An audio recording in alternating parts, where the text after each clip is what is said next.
5 kasakop sa New People's Army patay sa Engkwentro tali kasundaluhan sa boundary sa Lanao del Sur ug Bukidnon. Ani ang detalye.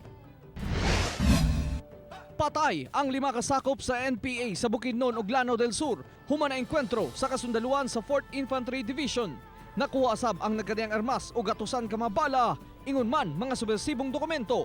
With elements of the 1st SF Battalion under the 403rd Brigade, under this division, the 4th Infantry Division, doon sa boundary ng Bukidnon and Lanao.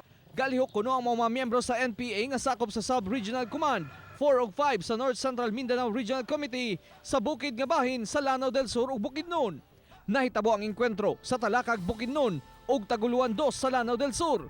Human nakita ang mga rebelde sa lugar nga gilayong giaksyonan sa kasundaluhan. Milungtad sa 30 minutos ang binakbakay sa NPA ug kasundaluhan. Dito rin sila nagkakaroon ng mga koleksyon ng mga sa kanilang mga extortion.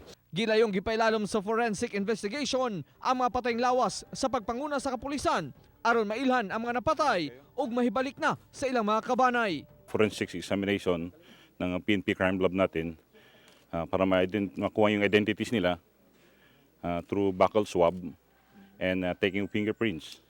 And ito magiging ebidensya later on when we file charges against other personalities involved in the encounter.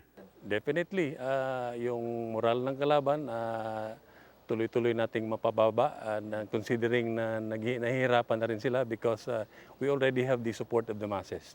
Ako si Real Soroche para sa One Mindanao.